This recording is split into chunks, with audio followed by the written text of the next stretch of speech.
Everywhere we turn, capitalism is hailed as the system that built the modern world. But if you ask 10 people what it actually means, well, you'll get 12 different answers. So today, in this first video, let's dig into what capitalism really is. But here's where I get real with you. I'm biased. I've lived under its weight, seen its cracks. Still, I'm trying, in this video at least, to approach this from a neutral standpoint. Lay it out, hear the angles. Maybe that's how we start to see it clearly. Definitions are political.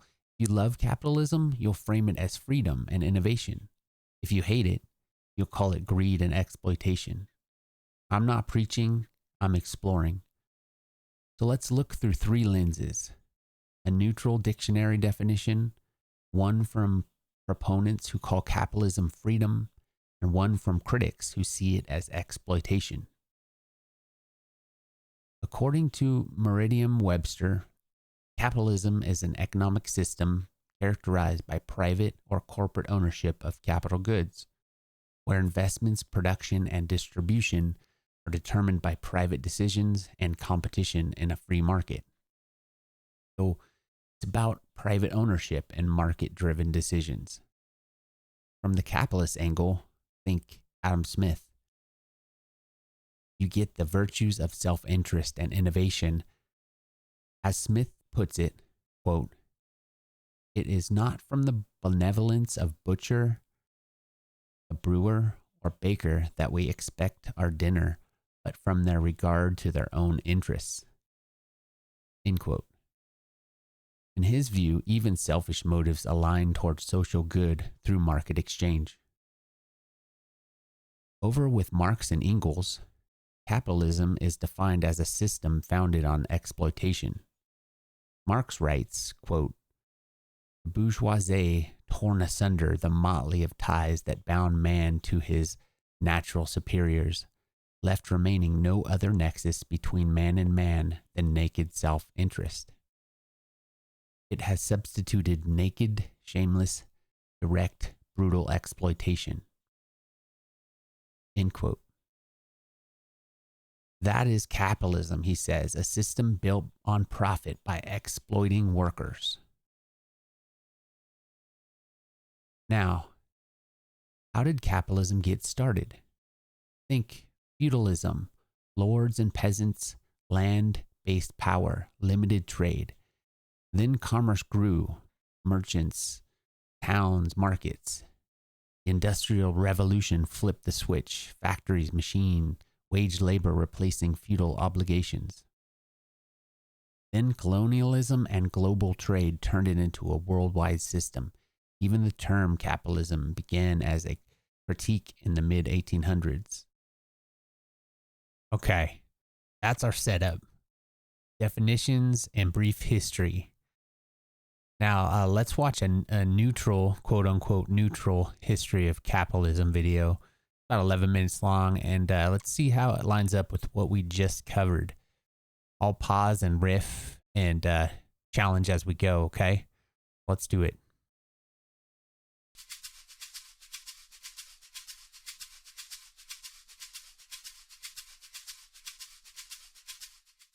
Today, pretty much every economy in the world is organized along capitalist lines. But at the same time, capitalism is almost everywhere regarded with disappointment, frustration, and suspicion. Interestingly, none of the criticisms are new. They've been dogging capitalism since its inception. So let's look back in time to figure out how capitalism got its bad name and what might be done to improve it. Padua, Italy, 1304. On the wall of a church in Padua near Venice, the painter Giotto makes a fresco, Jesus and the Moneylenders. It restates for his own times an idea that had by then already been well established for centuries in the West. The notion that a good spiritual life and the pursuit of business and money are sworn enemies. Jesus goes to the temple. Okay, so first thing. I'm going to try not to stop this too much. Maybe just, give my critiques or my ideas after, mostly. But there are going to be a few times maybe like now, for example. I just wanted to point out the irony, at least at this point in time, on what he just said, how Jesus and, money lenders were like enemies, basically. It was immoral. And now, like Christian nationalism, for example, or even just religion attached to America, the way it's been attached to America for so long, it's almost like people can't distinguish the two at this point, or at least some people. And so it's just ironic to me that, Jesus said it was immoral, basically, if you're looking at it in that way. I mean, it's immoral to have capitalism, I mean, kind of a simple way to put it, but you get what I'm getting at. So let's move on. In Jerusalem, sees merchants and small-time bankers crowding the forecourt and gets furious. This sacred place is not a fitting arena for the polluting activities of buying and selling. The Christian attack on the immorality of money is deeply influential and severely holds back the development of capitalism for centuries. Venice, 1450. A Franciscan friar, Luca Pacioli, publishes the first ever book on accounting, Summa de Arithmetica. It's the single most important capitalist invention until the birth of the joint stock company and the modern factory. In the book, Pacioli introduces the principle of double-entry bookkeeping, which gradually becomes standard practice in all companies. Pacioli's textbook proposes that dealing well with money doesn't depend on fate anymore.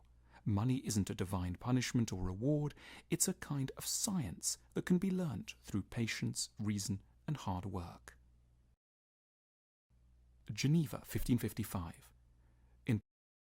So hold on, let me just say this. So basically, the religious practices and the belief that money and money exchange were against morals and against Jesus's teachings, it held back capitalism for quite a while, it looked like. But they had to basically make it so it wasn't immoral in people's eyes to, help it to continue to grow, right?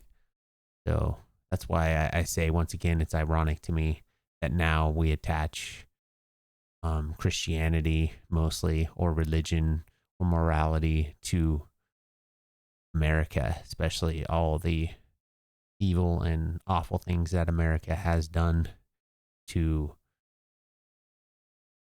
open the world to free markets.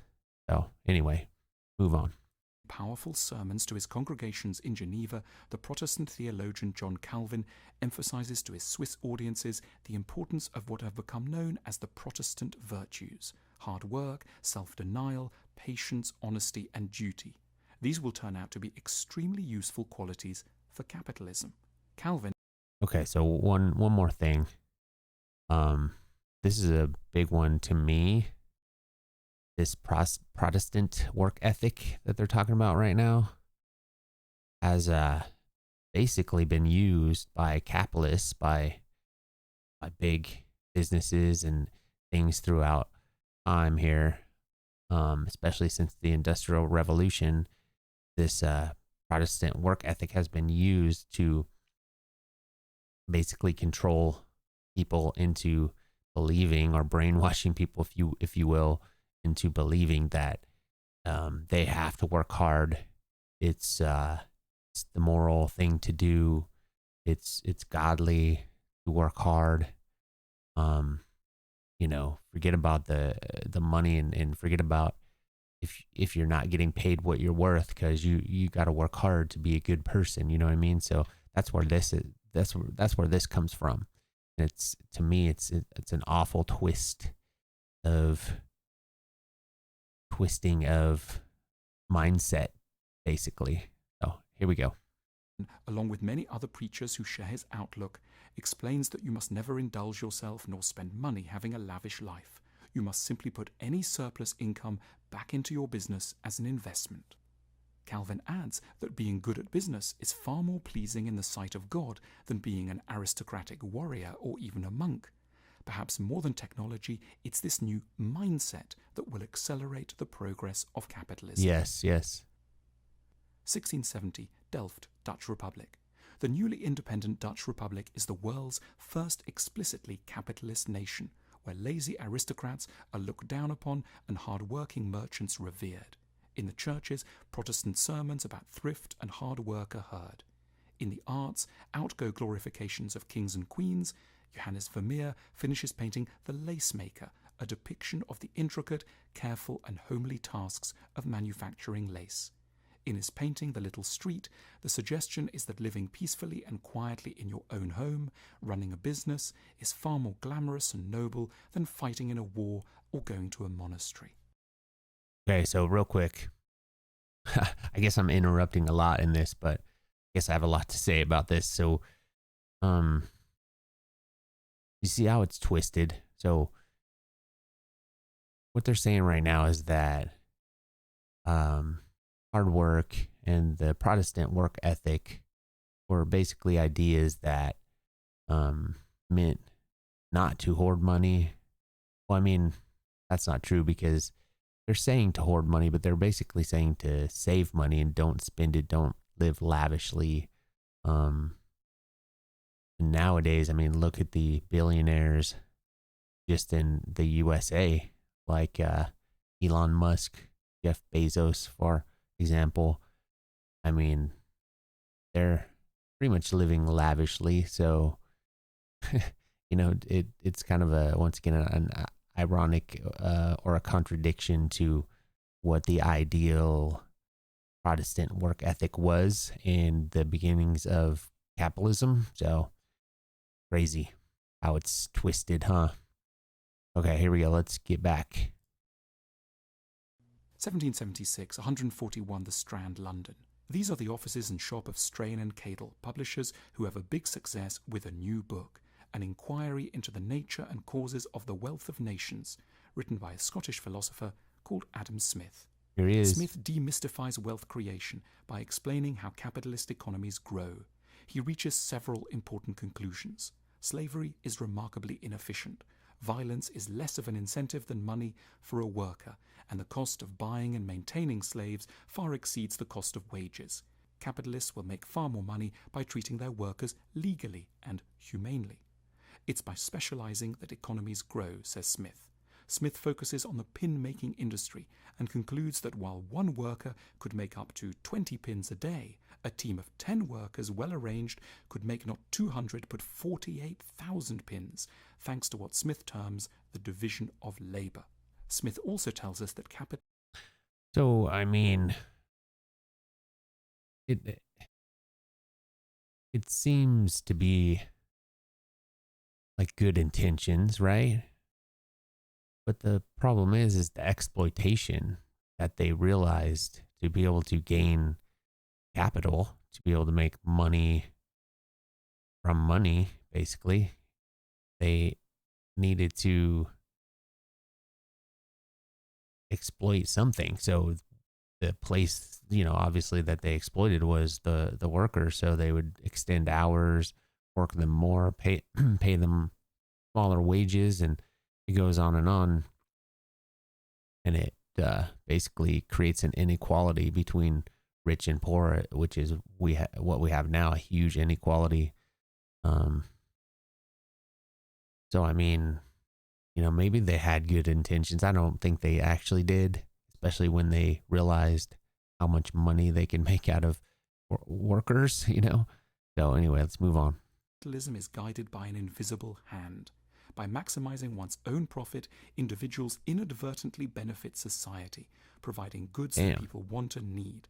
As Smith puts it, it is not from the benevolence of the butcher, the brewer, or the baker that we expect our dinner, but from their regard to their own self-interest. These ideas further remove the moral suspicion that once surrounds capitalism. But not all will be won over. 1854, London. The British economy is now the largest in the world, thanks to its enormous industries of cotton, shipbuilding, steel and coal. Vast cities have chewed up the countryside of the Midlands and Northern Industrial England. Revolution. Merchants and the newly rich capitalist class have triumphed. But many are furious. Charles Dickens, one of Victorian England's most passionate critics of unrestrained capitalism, publishes a novel, Hard Times. Set in the fictional town of Coketown, a version of Manchester, it takes aim at heartless capitalists like Mr. Gradgrind, who abuse their workers, exploit young children in mines and chimneys, and use their relentless capitalist logic to blind them to their desecration of nature and human life. Here is Dickens writing on Coketown. It was a town of red brick, or of brick that would have been red if the smoke and ashes had allowed it.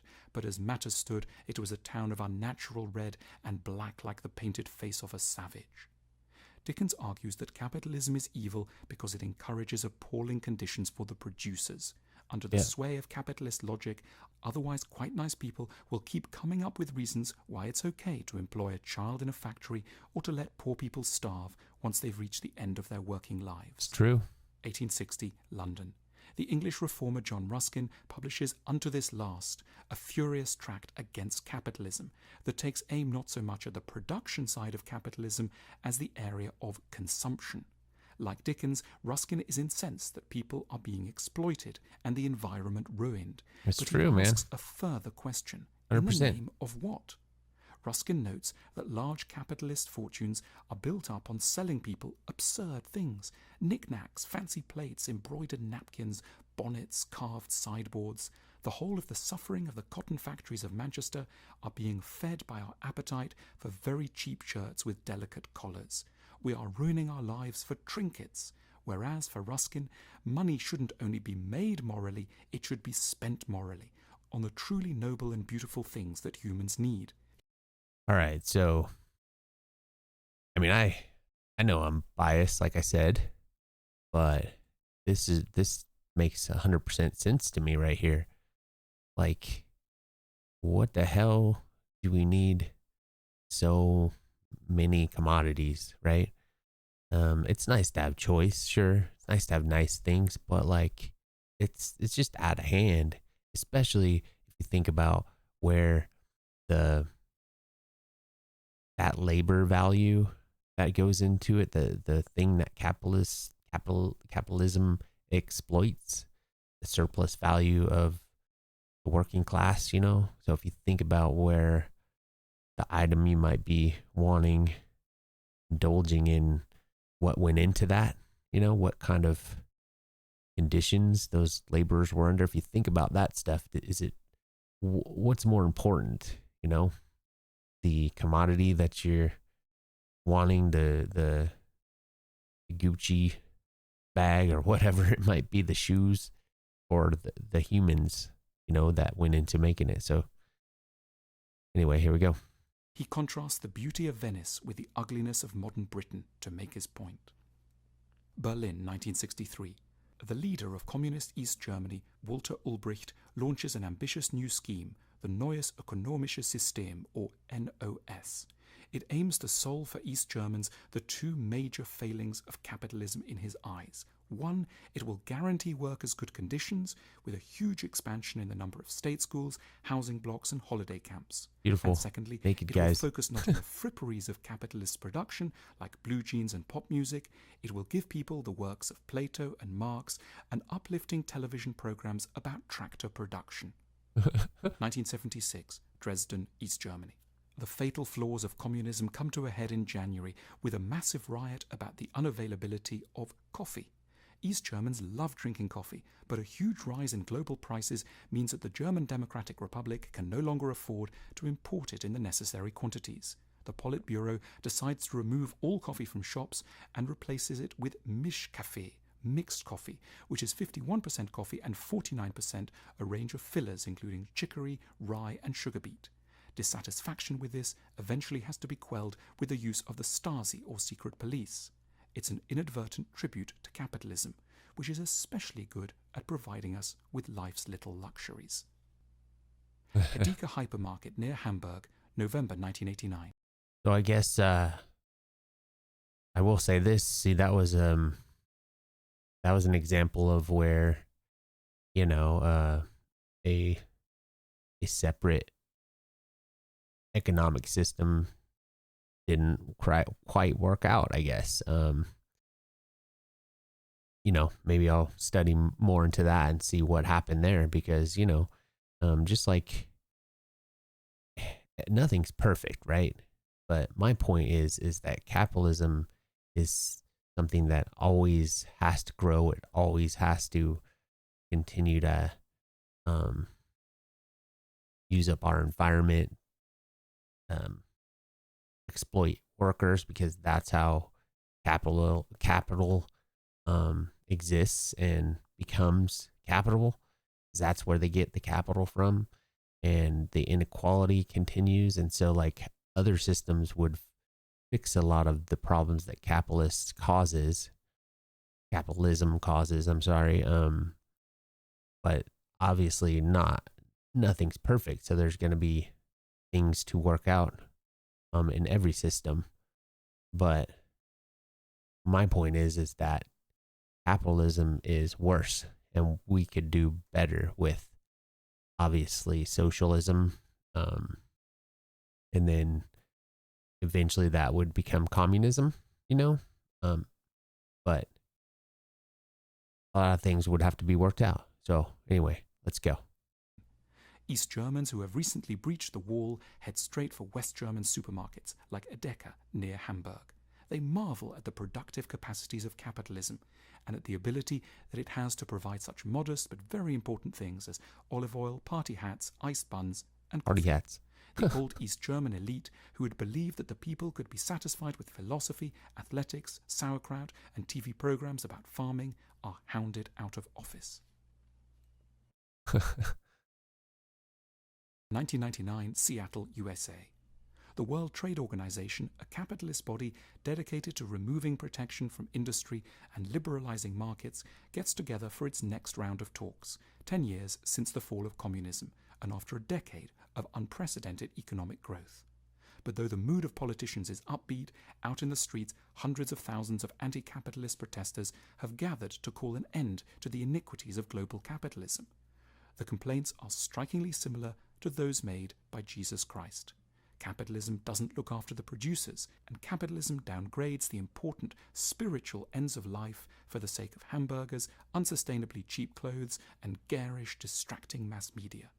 With their beards and gaunt figures, many of the protesters look a little like Renaissance renditions of Jesus. The police take a very heavy hand, fire tear gas into the crowds, arrest 2,000, and call in the National Guard. The protests remind the world that besides the winners of capitalism, there is an enormous army of the disenfranchised and the angry, who see more sense in Jesus, Dickens, and Ruskin than in Adam Smith and Bill Clinton. 2015, Cupertino, California. Apple Computers officially becomes the largest corporation in the world. It's a giant success story, but the very same challenges remain. It turns out that Apple are indirectly responsible for the suffering and abuse of workers in the supply chain in China via the Foxconn Corporation. It's awful, yeah. And with the launch of the Apple Watch, a gadget that seems to have no particularly urgent purpose, questions are once again raised about why we're exhausting ourselves and the planet for ends that are so out of proportion with the costs they impose on all of us. To generalize, capitalism is amazingly productive, but it has two big flaws. Firstly, it's systematically inclined to ignore the sufferings of workers unless regularly prodded not to. And the wealth of companies is often built up on satisfying what are not the essential needs of human beings. Fortunes are made on making unhealthy food or bad television programs. The challenge for the future is how we might be able to make money humanely by treating people and the earth well, and also make money through activities which address the more noble end of human needs. Till then, the rage of Jesus in the temple will periodically always go on. All right, so that was it, guys. So I'll answer that question for you, at least according to me. What I think is how we can fix the evils of capitalism is we can move to a different system, namely socialism, where we care about humans again, and products are just products that we could still consume, but that doesn't become our life basically. We're not slaves to those things. Instead, we're caring about humans and human needs, and those human needs take the forefront with commodities. Commodities that we need are more important than the things we want. And, we can still obviously have the things we want, but there'd be no more profit motive and no more exploitation of producers, right? So that's just my take. So I hope you guys enjoyed this. That was grounding. The video did a decent job with laying facts. Maybe it leaned more neutral, but did it fully capture the human costs and the power dynamics? Did it underscore that definitions matter? I don't know. What's clear is that capitalism isn't just an economic system. It's a clash of ideas, lived experiences, and power. And that's what we have to try to change, right? So next time, I'm going to try to dig deeper on how capitalism evolved and its pivotal moments. Pretty much, I think that the switch to capitalism is the Industrial Revolution. So I'm probably going to do a bit of a deeper dive into that. So if any of this hit something in you, leave me a comment. What is capitalism to you? Subscribe so we both can try to figure it out together, okay?